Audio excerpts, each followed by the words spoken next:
السلام عليكم صحابتي سو دhowaada saaxiibayaal qaali ku soo dhowaada muuqaalka xiga ee Nuruddin Jello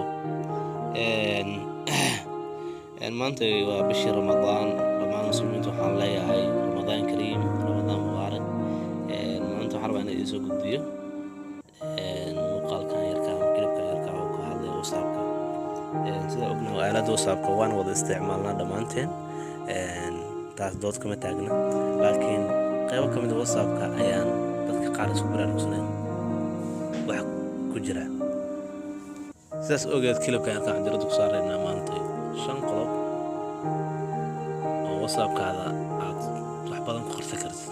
Number 1 waqtiga kugu dambeeyay WhatsApp-ka inaan cidna ogaanin. Number 2 sida u qarin lahayd sawirka ku saaran WhatsApp-ka. Number 3 sida u qarin lahayd sawirka aad soo dhigtid status-ka dadka qaar ay arki lahayn dadka qaarna aad u qarin lahayd. Number 4 sida u qarin lahayd adiga qof kale fariintiisa akhriyay in uu ogaado inaad akhriso fariintiisa.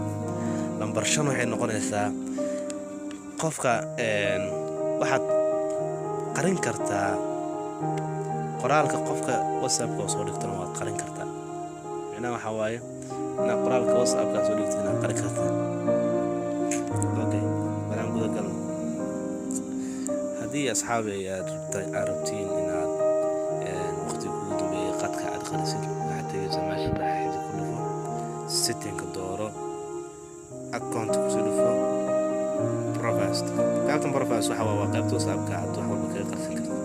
Last scene haddaan ku dhufano anagu boosiyeen klibka everyone meeshaan ku qoran my contacts iyo nobody waxay ka hadlayaan everyone ka waxa qof kasta ay arki karo waqtiga ugu dambeeyay.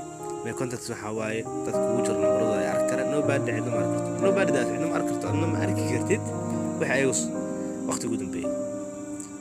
Okay, waxaan noogu xigay sida u qarin lahayd sawirka ku saaran WhatsApp-kaaga. sawirka ku saaran WhatsApp-ka u qarin lahayd profile-kan aad ku dhufanaysaa everyone qof kasta ayaa arki kara my contacts dadka ugu jira nobody sida hore kale weey. waxaan ku xijinaa number 3 waa sida u qarin lahayd sawirada aad soo dhigtid status-ka dadka qaar kuwa kale ay arki lahayn status imo my contacts ku dhufo way arkayaan dadka ugu jira nambarada. haddana haddaan ku dhufno my contact accept haddaan ku dhufno oo inta aad tigta saarto oo kaliya ayaan arkaynin status-ka soo dhigtay inta tigta saarto oo kaliya ayaan arkaynin waxaad soo dhigtay status-kaada. haddii aan tigta ka qaadnana kuwa kale ayay la mid yihiin. Okay, ta kale waxay noqonaysaa only share with waxay noqonaysaa leedahay haddii tigta aan saarno inta tigta aan saarto oo kaliya ayaa arki karto muuqaalka ayaa arki karto WhatsApp-kaaga status-ka waxa soo dhigtay intaas kaliya ayaa arki karto.